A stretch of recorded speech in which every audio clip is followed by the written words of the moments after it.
Programme चल रहा है, इसके बारे में थोड़ा बताइए। देखिए, मैं अपने त्रिपुरा लोगों को, जिसने हमें बहुत भारी बहुमत से वोट किया है पूरे ईडीसी इलाका में, मैं उनके संग संपर्क करके उनको थोड़ा सा समझाना भी चाहता हूँ कि हमारा ग्रेटर त्रिपुरा का मतलब क्या है।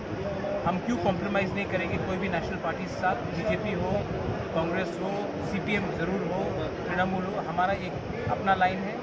और हम आने वाले दिन में क्या रास्ते में चलेंगे, क्योंकि एक ट्रेडिशनल सेटअप रहा है कि इलेक्शन के पहले कुछ और बात, इलेक्शन के बाद कुछ और बात।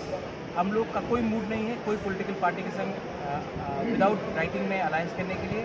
और हमारा जो ग्रेटर त्रिपुरा का मूवमेंट है वो आने वाले दिन में और स्ट्रॉन्ग होगा, क्योंकि हम कॉन्स्टिट्यूशनल सोल्यूशन चाहते हैं अपने इंडिजिनस लोगों को।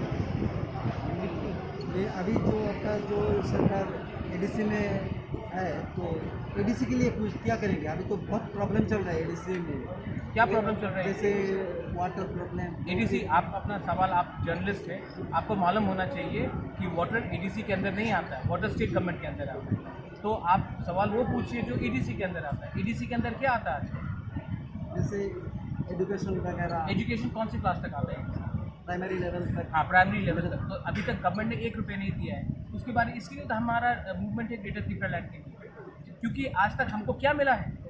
सिर्फ 10 रुपये में 2 रुपये देने से कुछ मिलता है? ये स्टेट किसका है? परसों 9 को वर्ल्ड इंडिजिनस डे है। इंडिजिनस का कौन बनाएगा? हम लोग ही बनाएंगे।